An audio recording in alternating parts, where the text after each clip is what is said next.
Welcome to the Burial Plot Horror Podcast with Brenda Tolian and Joy Yaley.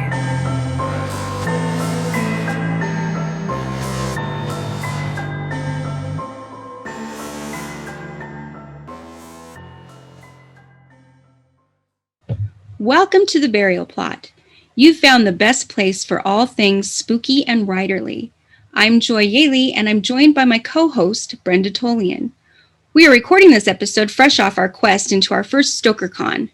For those who don't know, StokerCon is the annual conference put on by the Horror Writers Association. The first episode of Burial Plot was with Jameis Wilkes, who is the co-chair of the Colorado chapter, and feel free to check out that episode for more information. Brenda, how did you find StokerCon? It was really awesome. I got to see a lot of writers that I follow and love. I got to see, well, I guess we saw it together. So we got to see Stephen Graham Jones win twice. Then we got to see Josh Malloran. His piano. Yeah, that was like awesome.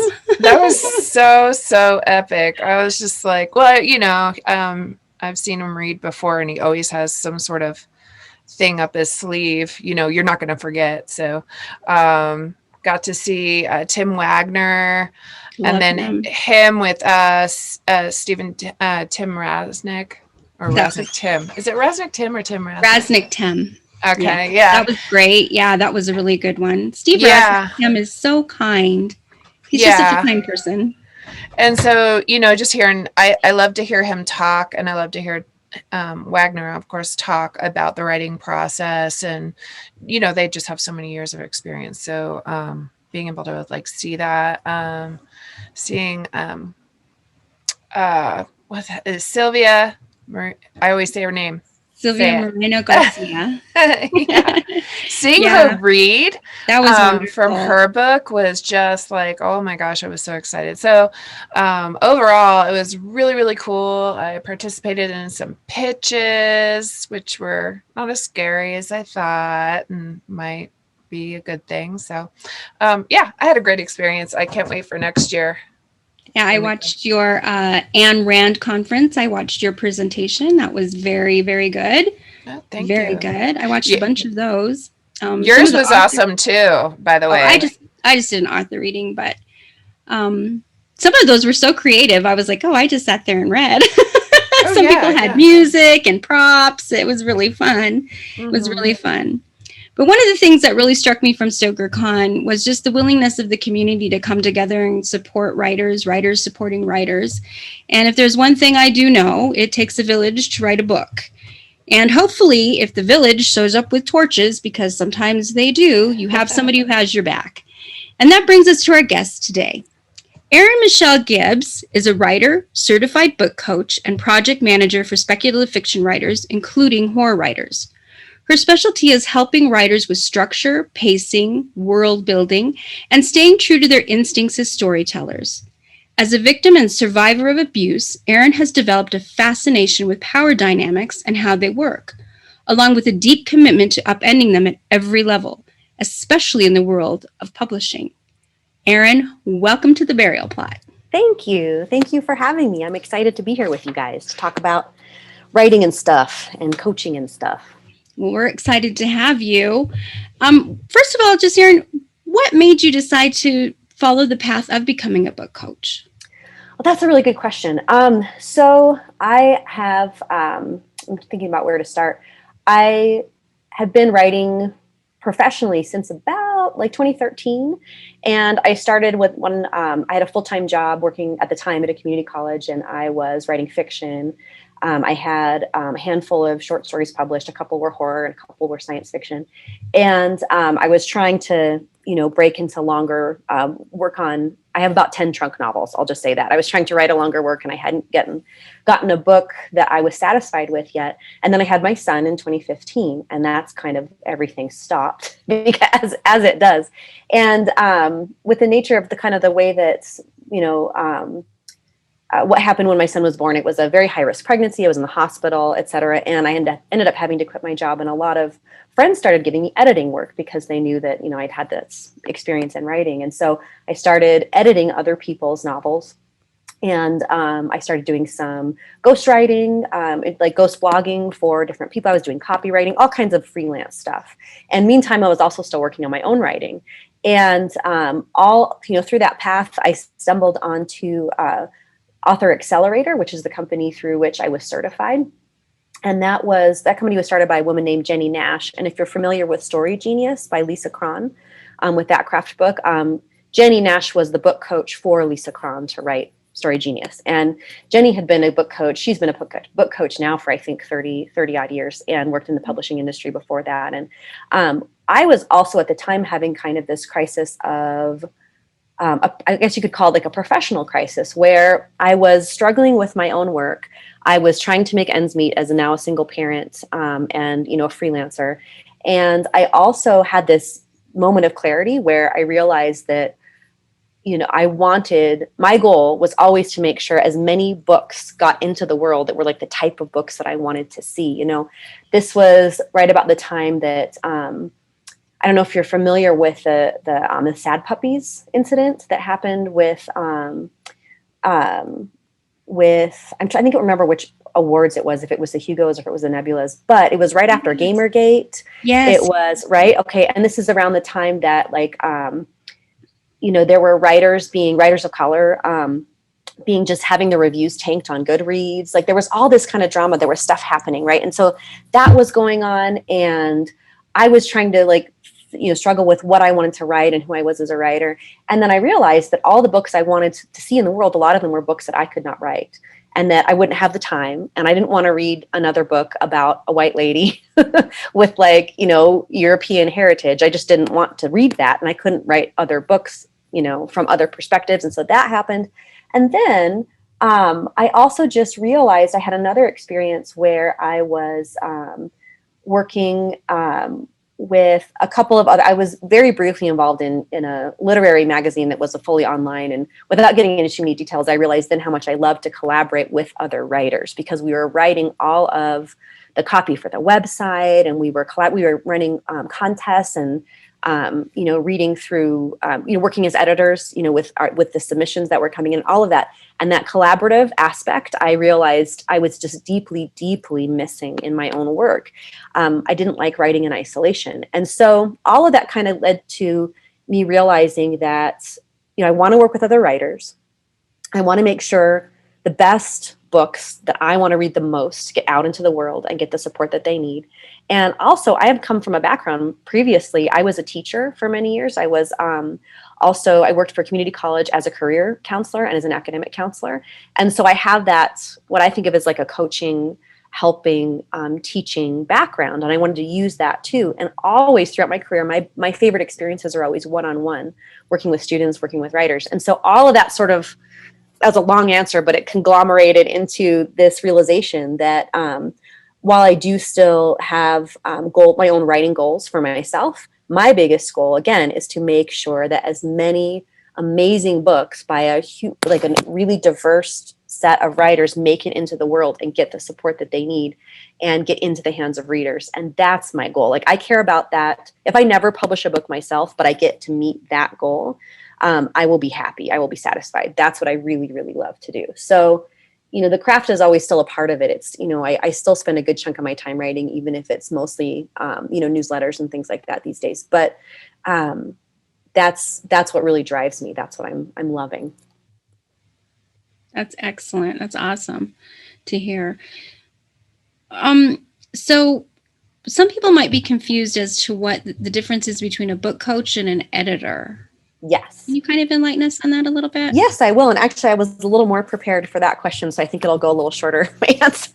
Great. But so if you think of the line of editing versus developmental editing, in terms of developmental editing being macro and proofreading being micro, right? In the what a person might help you with on your manuscript. A book coach goes right above developmental editing. So a book coach could do developmental editing, but primarily what they're going to help you with is potentially like project management in terms of how, the process of writing your book.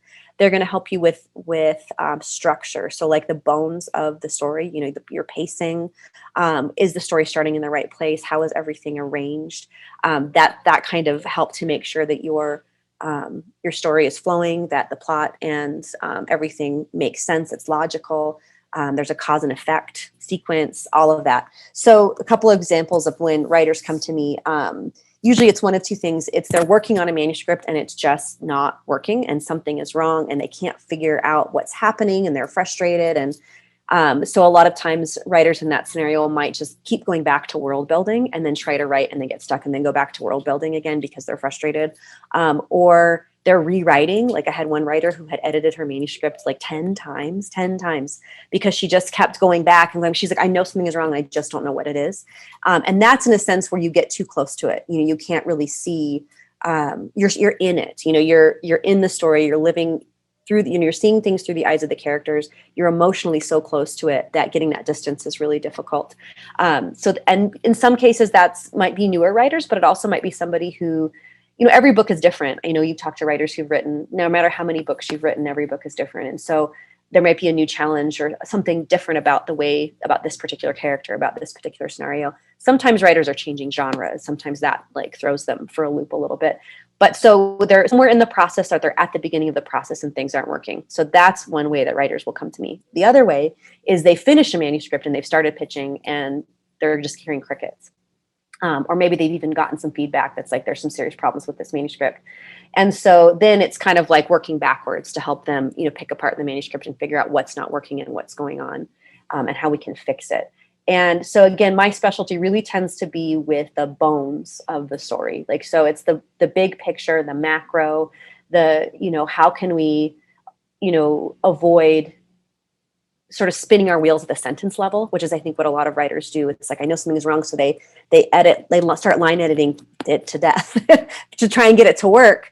And then that doesn't, and again, you're so close to it. It's really hard to see. And so I can be the set of eyes where I step back and I can see the big picture and identify. I think the most important thing that I do when I get a manuscript like that is to not give this writer like a laundry list of like all the things that you need to fix. So I tend to focus on like 3 main things and then we do it step by step. Let's look at these 3 things first. Okay, now that those things are addressed, now we can start looking at maybe, once the bones of the story are there, once it's solid, once it makes sense, once, it's clear what your protagonist wants, once, we know that those first 3 chapters are really sucking the reader into that story. Now we can start looking at, the micro. And that's, I think, a mistake a lot of writers, I say mistake, but I feel like, this is a good place to say that, we all are sort of, I think, led to believe that writing is meant to be done in isolation. And I really don't believe that it is. I think that we, have this vision of, you sit down and you just write out chapter 1 and it just flows. And I've never, ever talked to a writer that does it that way. It doesn't work that way. And having somebody else to help you see the book, the whole thing, and be able to get this bird's eye view of it and to help you see that structure and make sure that everything is doing what it's supposed to do and staying true to your vision. That's the other thing that I think is really important too, is to understand what a coach does. Is a coach is not going to tell you that, this part of your book is good or bad, or your character should be doing this or not doing this. The coach is going to, what I do is I say, okay, you've got this plot hole, whatever it may be.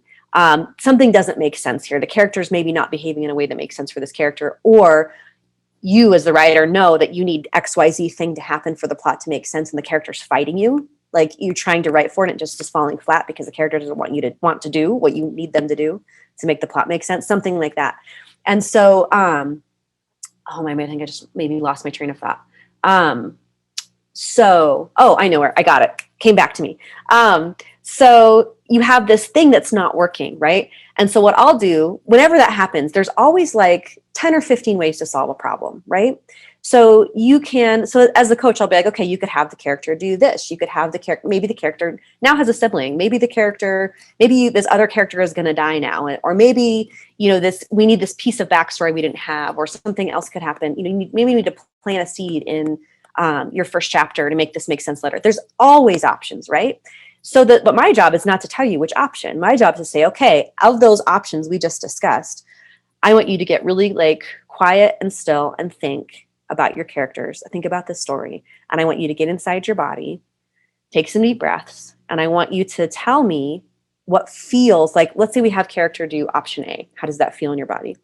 Let's say we have character do option B. How does that feel in your body? And to really, really stay in touch with your intuition, because your characters are pieces of you, and you are the only one who knows what's authentic for them, right? And so that's the thing I think that sometimes writers get worried about inviting someone into their world, is that, you know, you're going to maybe tell me what to do with this story that's so close to my heart, that's a part of me.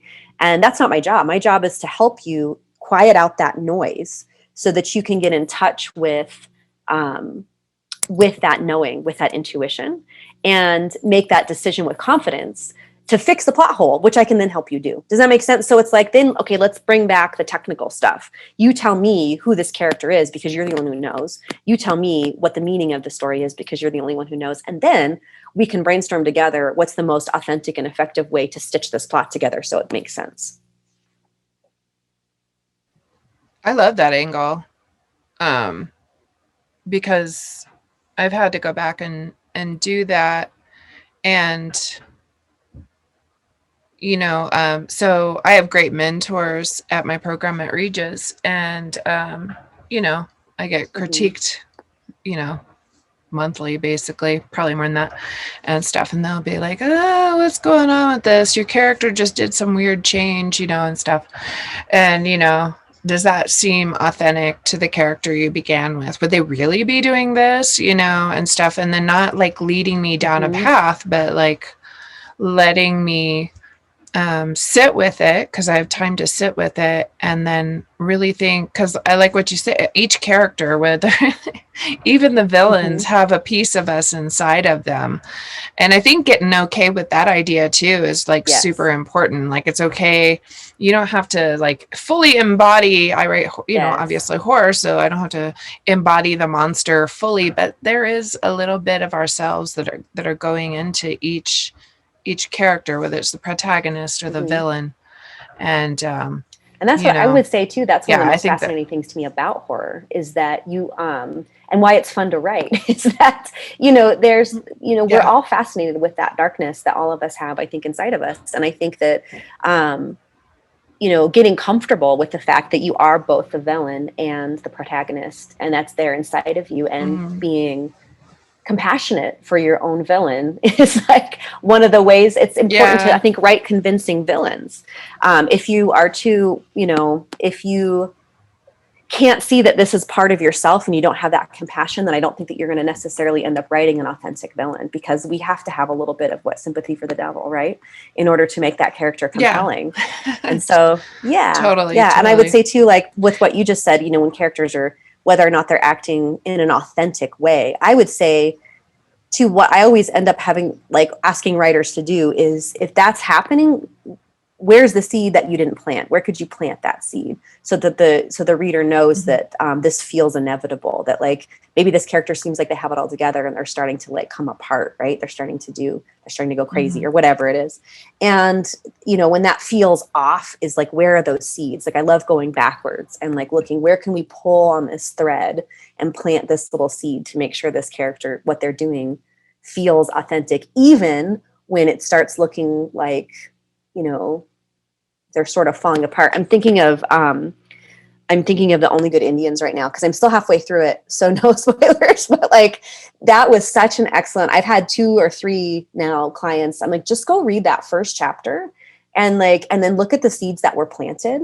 And then even, you know, so that's a really, just a recent and really good example of where things go so completely sideways and terrifying, and you don't see it right away, but those seeds were so perfectly planted along the way. Anyway, before I geek out too much on that book. He's a genius. I mean, he's one of my favorites. Absolutely. You know, Erin, you and I have worked together a little bit on my current work in progress. And I wanted to tell you and tell everyone that I'm the one that rewrote 10 times. That was me. You are not the only. Maybe that was you too, but I was actually talking about another client, so it happens a lot. Look, I have literally had, like 12 chapters and chucked it all out and just was like, I don't know why this isn't working. And then I had this weird thing that I felt like I couldn't move on to another project until I finished this one. Like I had to finish this one. It was almost pathological. And I was like, what the heck is wrong with me? Mm-hmm. So when you and I talked about my piece and you looked at my first 3 chapters and we had a meeting together and kind of did exactly the process you were just describing, I had like so many bells and whistles go off, and it literally felt like a dam had broke and the creativity started again. And I knew everything that needed to happen. I knew why I was having trouble in certain areas, why this thing kept going all wonky. And I just want to thank you for that so much. You're welcome. That really has moved me on with this project. And I still feel like if I don't finish this one, I can't move on to the next one. Well, I'm still thinking about that book, if that gives you some motivation. Like, I'm really excited to see.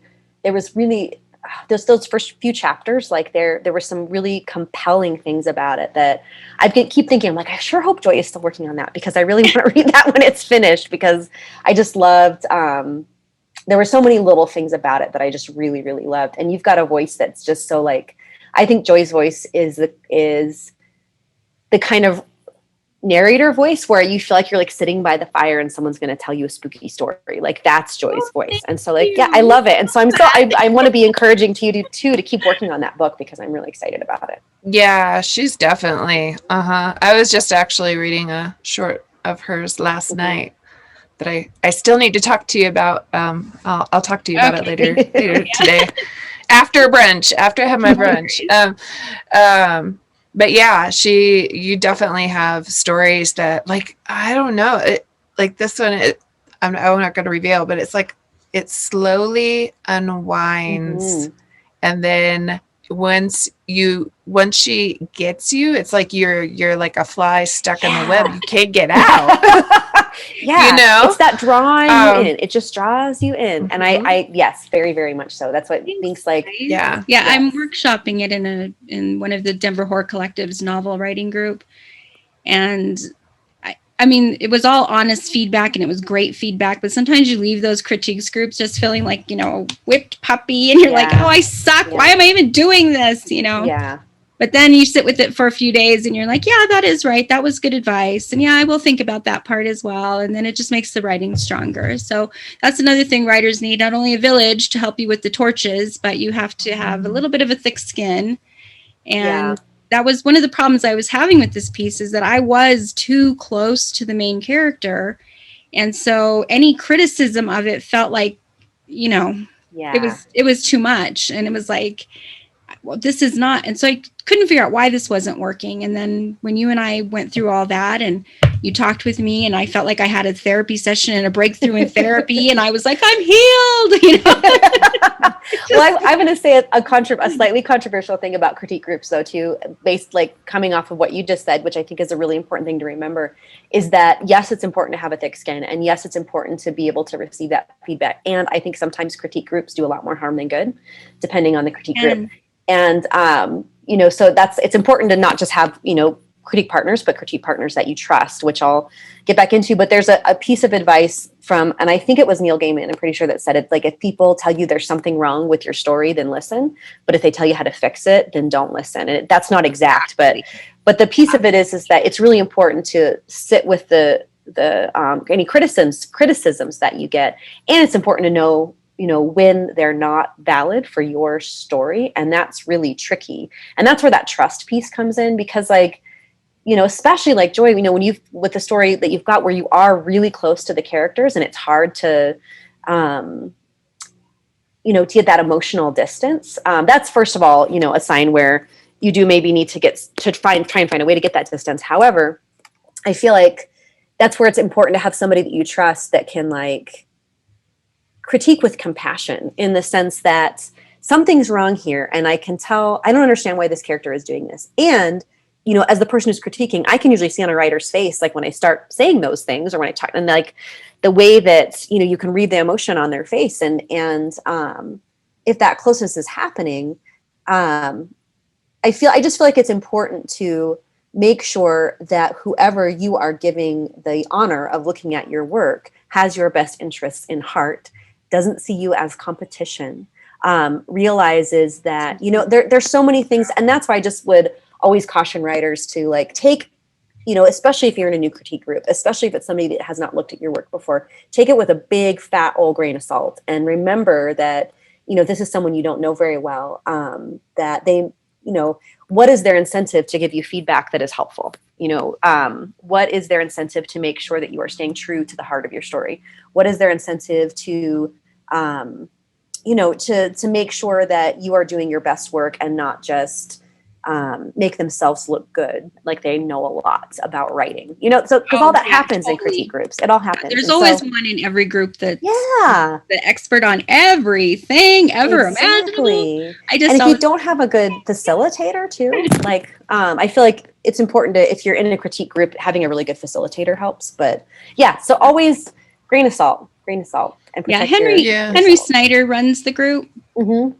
And he also runs the Fiction Foundry down in Colorado Springs. Mm-hmm. So it's moderated very, very well. And everybody is super respectful. Good. Nobody's just complaining at you or, whatever. But the feedback is pretty honest, which is good because I want that. Because I want this to be the best that it can be. Yes. But the whole thing about trust is so, so important. Mm-hmm. And not people in there not seeing you as competition, because sometimes that does happen too. Yeah. I actually got asked not to return to a writing group here in my town because the first time I submitted, it was my story, There's Something Up There, that got published in the 5280 Terror book. And it's not really that awful. It's scary for sure, but it's not gruesome or gory. But they said that I just was it was like too intense for the rest of the group. Well, and I'm a horror writer.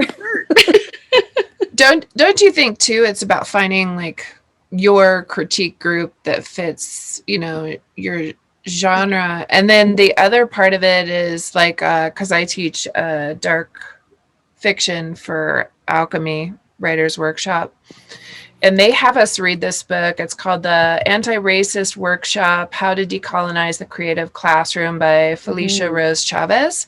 Mm-hmm. It's a wonderful book, but it also talks about power dynamics and stuff like that. And it applies to critique groups too, because the power dynamics that are in the classroom, that are at work, that are anywhere, are also in critique groups for sure. And a lot of critique groups are definitely dominated by, your typical white male and stuff. So you bump into problems with that. I would like to think Denver Horror Collective especially is trying to be really mindful of that, Well, I run the short critique group for Denver. Yeah, you're starting to run that. I'm the moderator there, and I do not put up with any silliness or nonsense. But everybody that's come to that group and participated has just been really wonderful with each other, very supportive. Yeah, I haven't had any real problems. I did send someone to who it will be her first critique. I sent her. I was like, I'll be there. I'm pretty sure, and Joy runs it, and you need to come because then. You can see, because I think also critique groups, people aren't experienced, so they don't know how to participate or to critique properly, Yes. and stuff. So I think part of a critique group should also be there needs to be a teaching part of it. Like, this is how we do things. There needs to be like ground rules and boundaries set for what's appropriate. For sure. And you don't have to take everybody's critique. I mean, I've had some great critiques through Regis and through the Denver Horror Collective, and sometimes you have you're just your one person, for whatever reason. One person. There's always one and stuff, and they get it gets a little wonky, but it's a practice for sure. It's like a practicing kind of thing going. But I like what you said about power dynamics, because I think that does come up especially, I think between men and women in particular. And if you have like your cishet white dude that has a literary background and, that's its own thing. It has its own flavor, and there's its own dynamic there. And I've had those guys telling me to make their coffee or asking me to make their coffee or clean up after them at jobs for my whole life. And off and on, before they figure out like who you are and the fact that you don't do that. But like that dynamic exists. And I feel like it's good to like put a name on it. And like, I was just having this conversation with a colleague of mine about a book coaching colleague about the difference between coaching cishet white men and everybody else. And it's a real thing. And it's just a difference. And it's that power dynamic of who's used to being, in charge, and who, the difference being the way that the coaching dynamic works, where with someone who is not a cishet white dude, I don't feel like I have to keep proving myself. I feel respected as a professional. I feel that, we are on the same, I feel equality in our conversation, in how much I get to talk or how much, they're talking, in whether or not I have to sort of prove myself and my worth and my value of the work that I do. It's so, so different. And the men that I've coached are lovely men. Like, these are nice men. So that's another thing I want to clarify, is that it's the dynamic just exists. And I think that, as a society, we're doing the best we can in so many spaces to try and dismantle that. But I think what my colleague pointed out, I think that was really insightful. She said that cis men have to do that with each other. And anytime you're trying to call out that stuff, not as, not being seen on that like level playing field, that it doesn't work as much, it doesn't work as well. And so I thought that was a really interesting, because again, I don't want to complain too much about these men that I worked with, because they were not deliberately being sexist. They were not deliberately, right. I don't think it was conscious, but I could feel the difference in our conversations. What if I had, my other clients who are female, or who are people of color, or who are, who are queer, or whichever, that it just feels different. And so I think that, to take it back to critique groups too, I think there's something to be said for recognizing and allowing, and that, there may be times when you want a critique group that is, for example, all women, that is all queer people, that is all, and then that's okay to like know that sometimes you don't always want to be having that push and pull, and that, that one guy. To me, it was always one guy who was like, had a beard and taught at some school and had an MFA, and always got told that everything that he ever wrote was fucking brilliant, no matter what it was. Okay. And yeah, I know him. yeah, right, exactly. And he's writing about his own dick half the time, and like, it's like, and or about her voluptuous breasts bouncing as she walked down the stairs. Exactly. And and how she's looking at her own breasts and how amazing they are, because we all do that as we run downstairs, like, or just like, the fact that, his affair that he had with one of his students is interesting to me, like stuff like that. I mean, it's that, and I want to be careful here to not, of course, like, not all men. Yes. And I realize that, and that's fair and true. And there's a societal power dynamic at play that we don't have a lot of control over. And I don't think that we are responsible for fixing necessarily. And I think before I get too off topic, I just wanted to tie that back into critique groups, that's real. And that, I tend to prefer, I always have for a long time now, I would try and find critique groups that were all women. Just because, and even then there was sometimes, a little bit of depending on the women in the group, but that just tended to be a more fruitful experience for me as a writer. The feedback I got was more valuable. It was more honest. It was compassionate, but it was, beneficial for me as a writer. I felt like I was being taught and not like I was being, what's the word I want? Belittled, or, like someone was patting me on the head and being like, "You're such a good writer," like, or something. You know what I mean? Yeah, exactly. Got it. Yeah, no, that makes perfect sense. One of the panels I went to at StokerCon was talking about women as villains, and why sometimes people have a hard time with that. And it goes back to that same thing about the power dynamics, that it's hard for some people to accept the dark side of women and how dark we can be. They want to see us as, you know, mother, virgin, saint, wife kind of a thing. And then to find out that no, we can be just as devious and disgusting and tearing things, shredding things as much as the men can, makes them uncomfortable because it is a shift of power. So that kind of struck me, and I've been thinking about that. I really haven't had too many power dynamic issues with men that I've worked with in my writing. And that might just be because when I first stepped foot onto the platform with you, I kind of just let you know subtly, these are my boundaries. This is how I will be treated. And this is what you will do about it. And if you don't, these will be the consequences. And I've always been that type of person.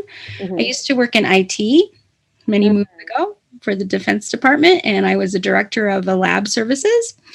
And one guy that came in for a meeting patted me, basically almost literally patted me on the head and said, "Oh, you must be so proud to be where you are." And I was kind of like, yeah, I'm proud of myself. He goes, "Well, you know, with being a woman and being a minority." Oh, Jesus. I was like, okay, sure, dude. All right. You're on my list of people not to work with. Got it. Yeah. Right. So other than that, I feel like I've always been really respected. But I do know that when it comes to submitting my work to a publication or a book or whatever, I always feel that little twinge of fear that because I'm a woman, it's not going to get read. As soon as they see the name, they're going to be like, oh, throw it out into the slush pile. Don't you feel like that's maybe even more true in horror? Like I feel more that way. I feel like the publications out there, and not all of them, there's a few small publications out there, but the big publications for horror seem to be really male dominated. I don't know if that's still true. It was true when I was trying to submit in 2015, so it's been a few years. But I ran the data because I did a presentation for Ayn Rand Con for Stoker, and the data supports obviously that white men generally get published more, but part of the problem was I forget which. It was a recent. I don't think she's at Tor anymore. It's in my paper, but even when they put out a call and specifically asked for women to submit, women aren't submitting. I think, but you know, if you think about it, we're definitely writing horror, but we're also, you know, hiding under pseudonyms. We're submitting as males and not females, and then surprise, you know, I'm actually the writer of that or whatever.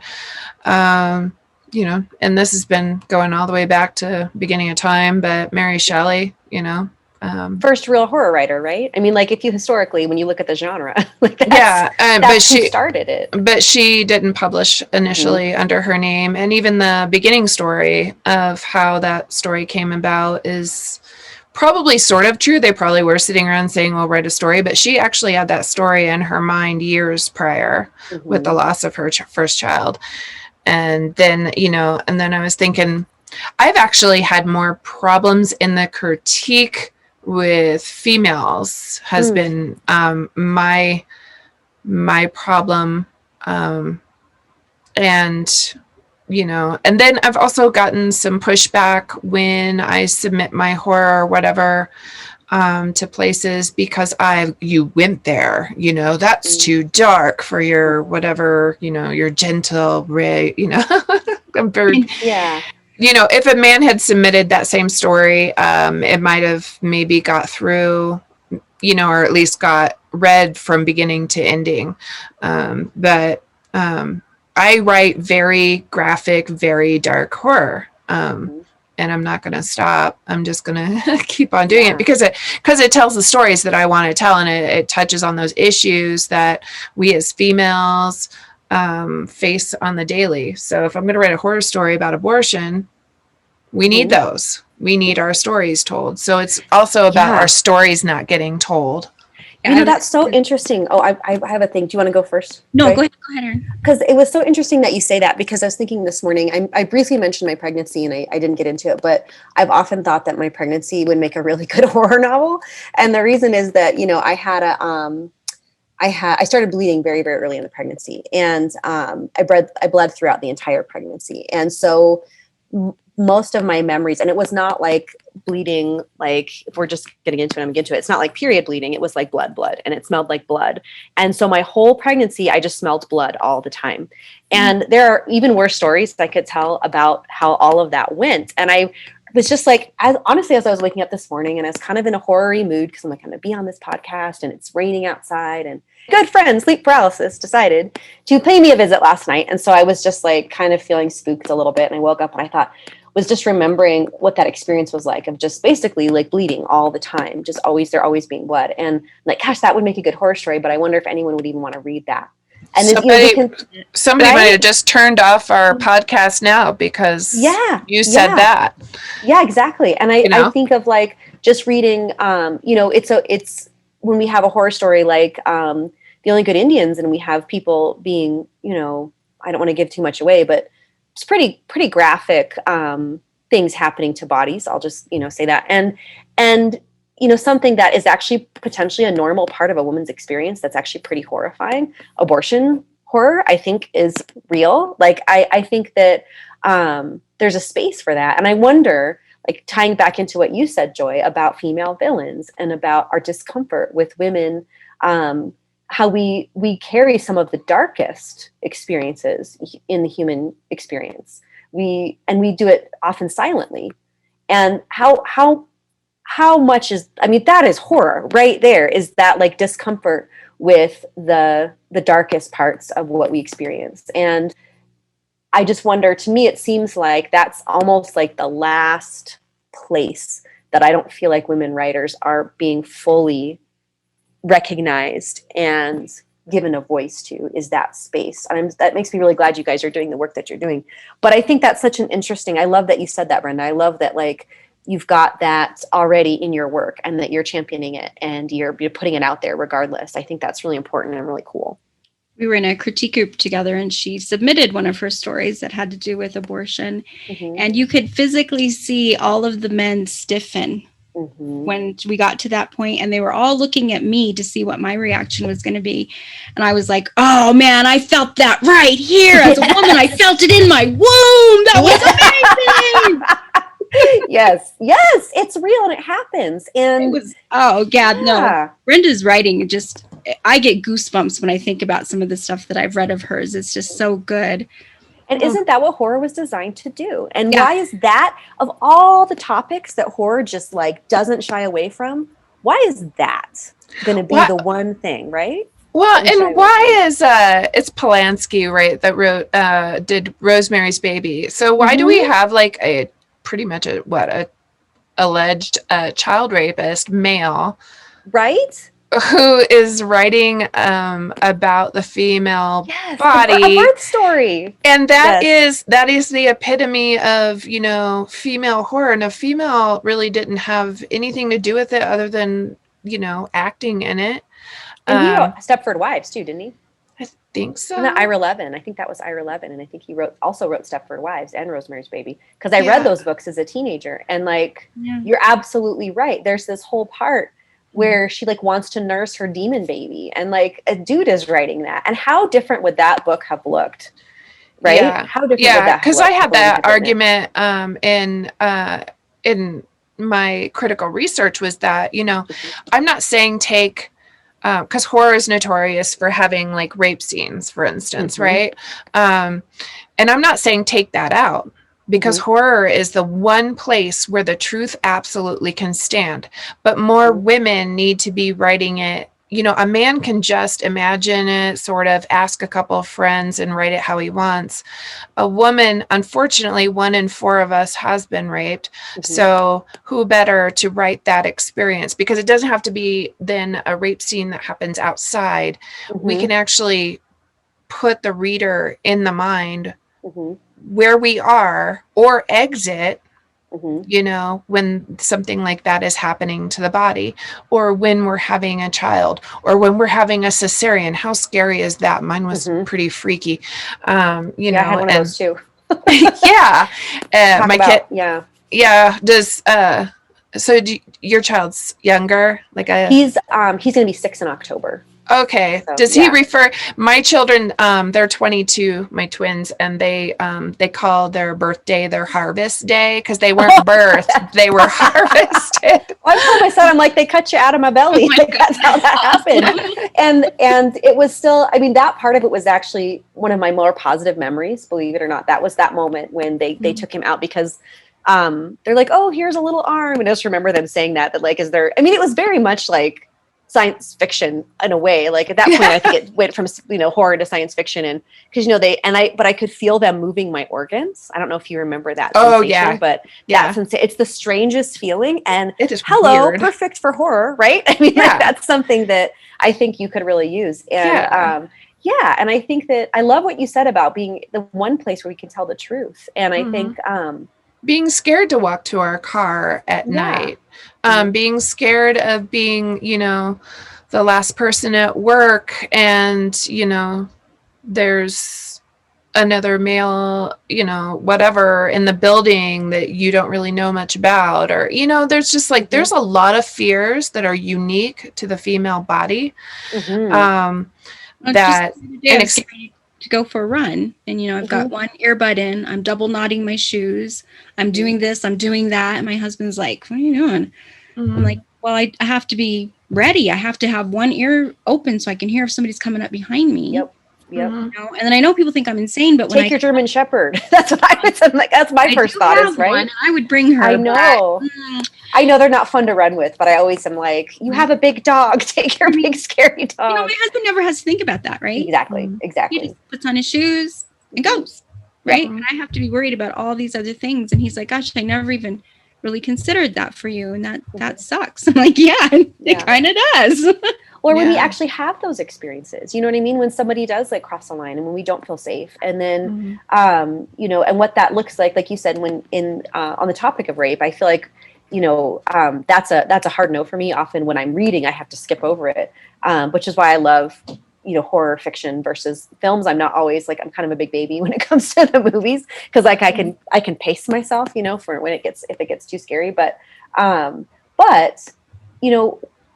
honestly, having that written from a male perspective is just like having it done. It's different. Like it tells a different story. And I like what you said about leaving the body, because that's something that doesn't, I think, get addressed enough sometimes in horror, is the act of dissociating, which is how we deal with trauma. And and so that I've had some writers I've worked with who are playing with that dissociation dynamic and how that works. And in one case, it's during torture. And so like disassociation during torture, but during any kind of experience like that, if you have not been a victim and you're just writing from the perspective of somebody who's envisioning all of this for whatever reason, that victim perspective, I think, is really important too. And and that's another reason why we need those voices to tell that other side of the story, because part of horror too is revealing why evil things are evil, why we don't actually do them, why we play this out in our head, and why we tell the truth, and why we like shine a light on this stuff.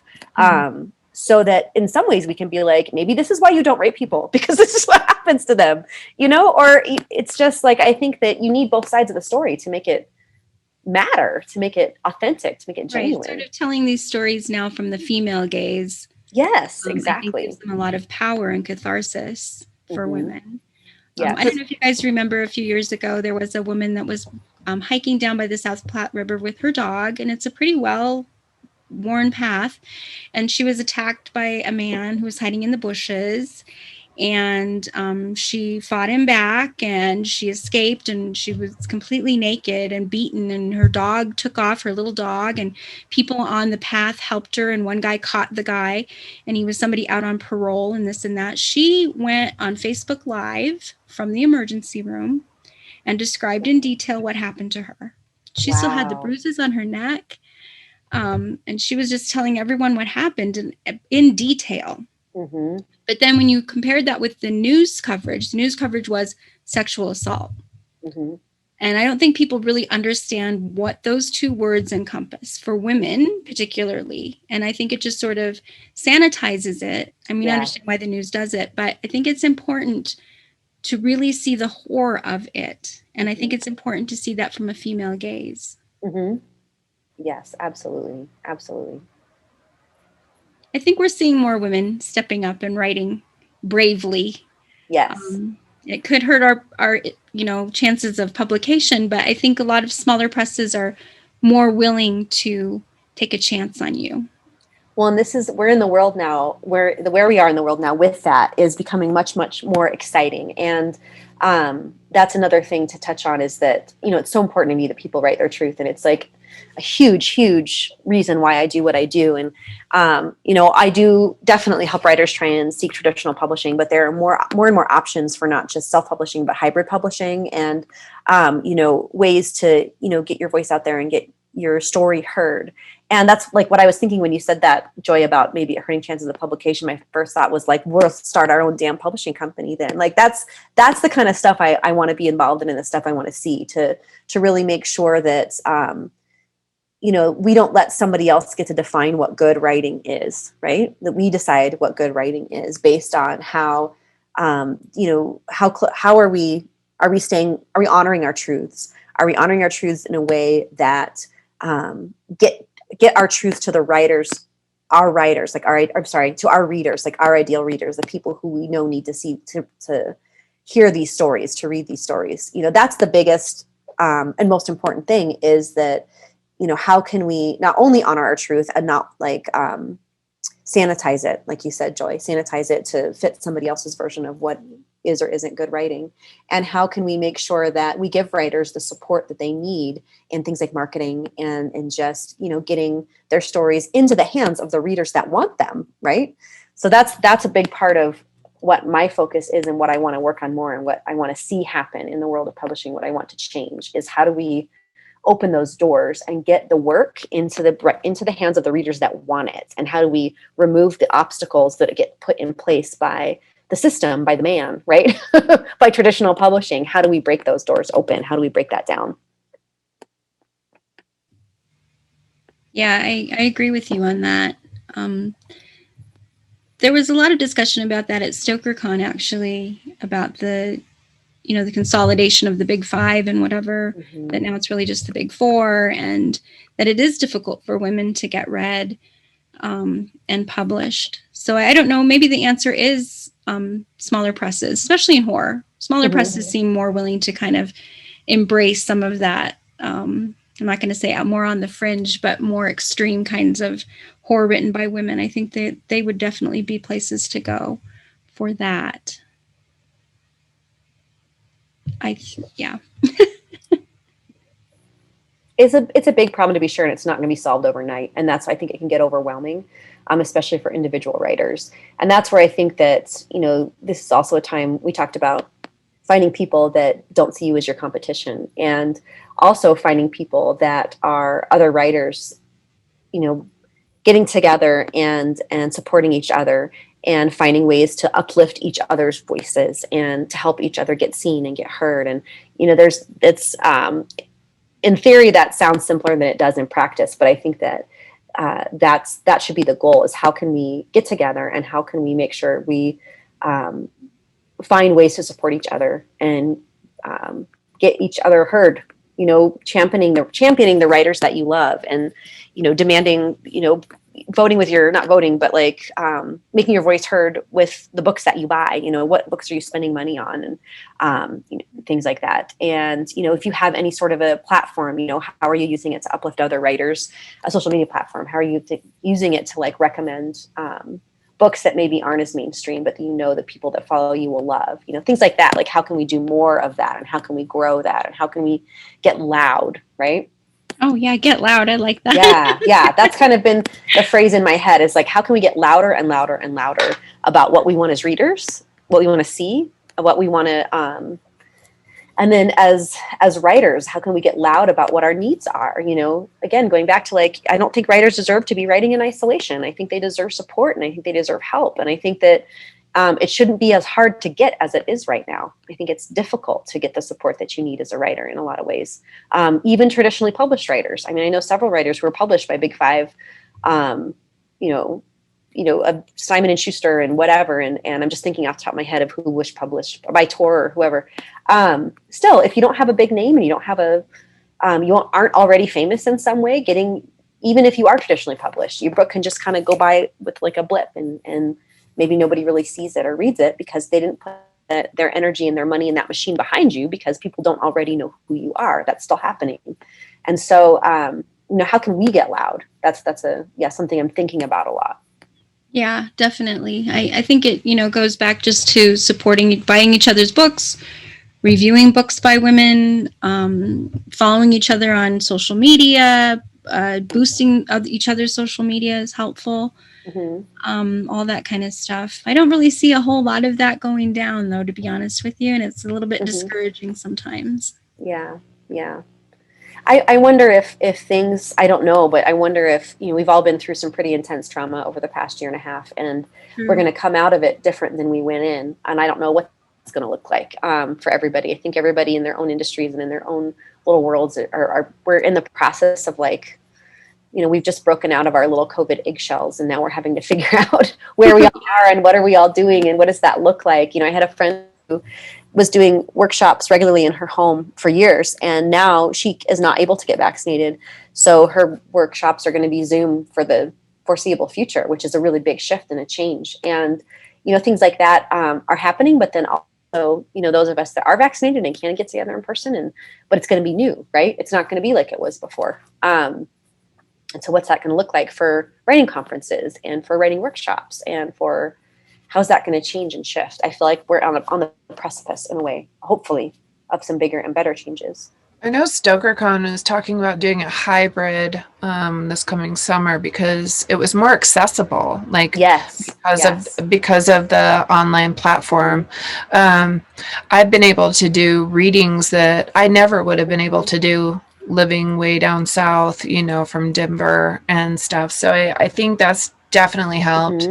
I think using our social media and stuff to uplift each other and promote each other's work and what we're doing is another thing. And I think exactly that was what was on our mind when Joy and I started this show is, we have some great authors we believe in that, haven't necessarily hit the the mainstream or whatever, and that don't get that arena to talk about their work, and then also subjects like we've been talking about today, they don't get discussed enough. I think they're getting more discussion now, but we need more places where we can talk about all of these subjects, whether you're a female writer or a queer LGBTQ writer, or,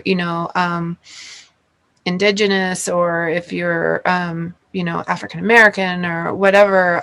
There's a lot of marginalized groups that are writing wonderful horror that need more places, more outlets to discuss their work, and we love to read it. So we were already reading and discussing, via chat and stuff like that. So I think that's really where this was born, because we just nerd out on it and wanted to have a space, where we could talk about just all of this and the process, the writing process, and how do you take, your work to a coach such as yourself, to get it to that place, the best place it can be. And people don't know, people don't know that there are writing coaches out there. Like, they don't know, or critique groups, or or just workshops that are actually accessible and aren't tied to an MFA, Hillary has and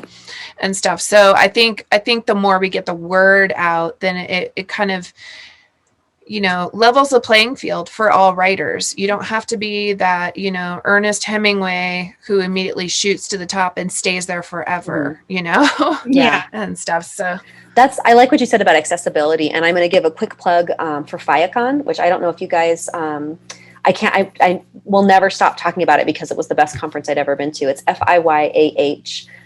Literary Magazine is who puts it on, and they did their first one last year in October, and they are a speculative fiction publication that only publishes African American writers. But their conference was for all. It was really directed at all people of color, specifically Black and Indigenous people, but then also queer people, LGBTQIA people. That was who was, anyone could come to the conference, but that was what their focus was. But it was the most well-organized conference I have ever been to. And every single panel and session I watched on Zoom was, I couldn't get enough. I probably added 40 books to my TBR pile and I got to hear some writers talk that were, that I had never heard talk before. And I learned about so many new writers that I had never knew existed. And, that's where I found Sylvia Moreno Garcia, and I first read one of her books. They gave an award to LeVar Burton, and it made me cry. So their conference is happening. It's $40. It's cheap, and it's happening in September this year. Oh. And I cannot recommend them enough. And I was also really bummed that I missed StokerCon, because that's another one I want to make sure I get to, because like you said, the accessibility is different they're coming now. Back. They're going to do 2022 in Denver again. Okay. So we will just all hook up together. On my list. Yeah.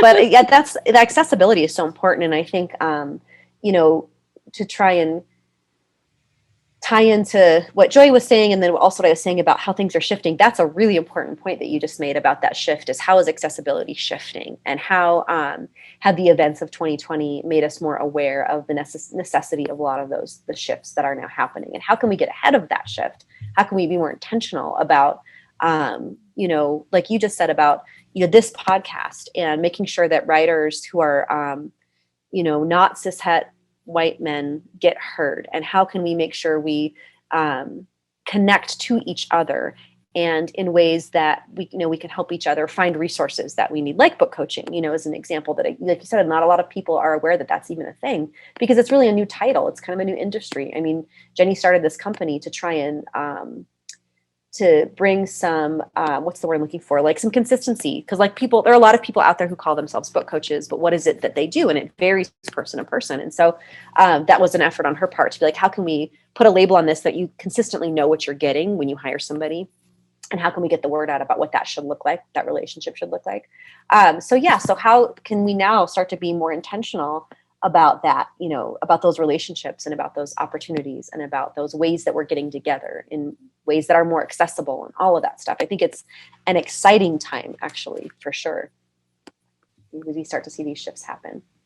Way back in 2015, when I was first working on my first novel, I did look into a book coach that lives near me, and I couldn't really describe her right now, but she just was I felt like it was the mean teacher. Do you know what I mean?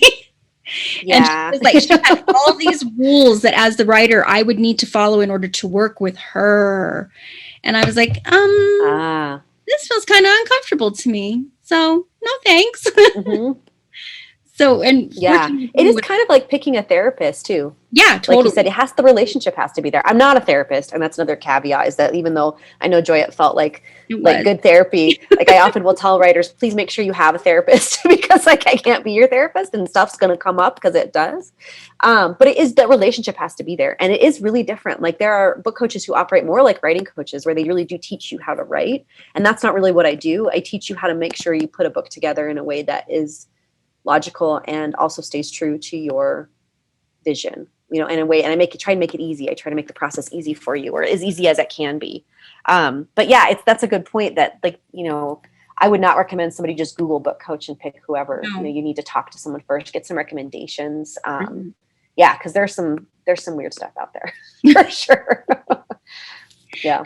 So Erin, another thing that you provide for your clients is workbooks and guided. I have one workbook right now. Right? Yes.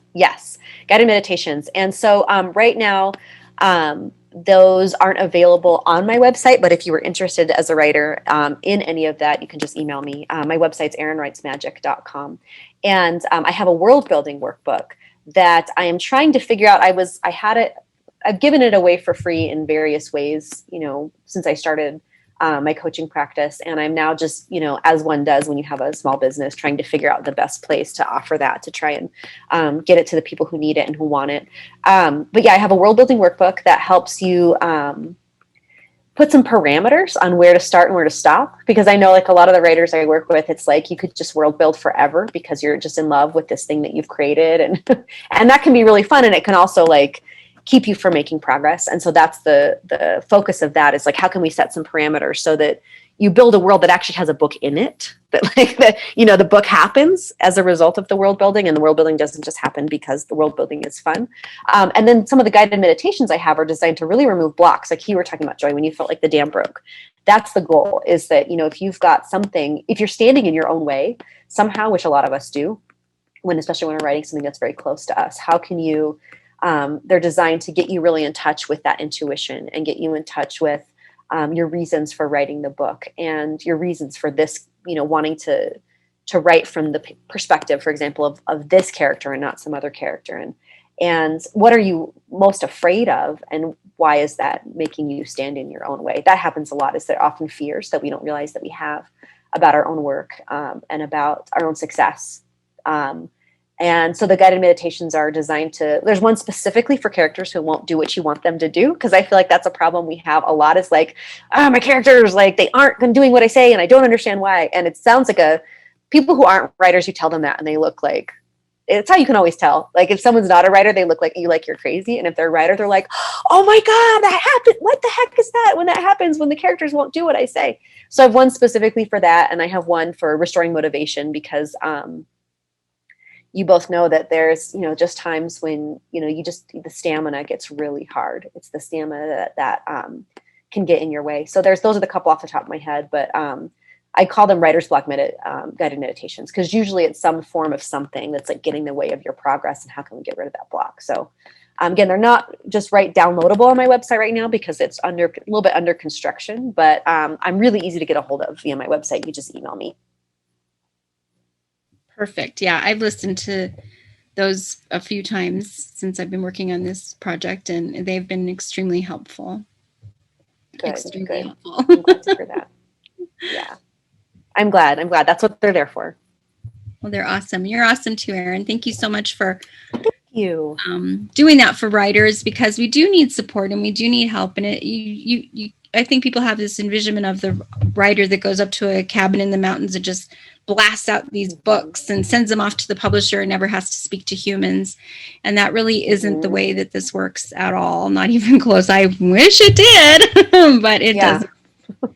So it's nice to have a village, and it's nice to have knowledgeable people helping you, people with ethics who aren't just putting the stamp of book coach on their forehead and really they don't know what they're doing. That's not helpful for anybody, really. So I think it's an important thing in the writing community to have folks like you who are providing services such as this to authors.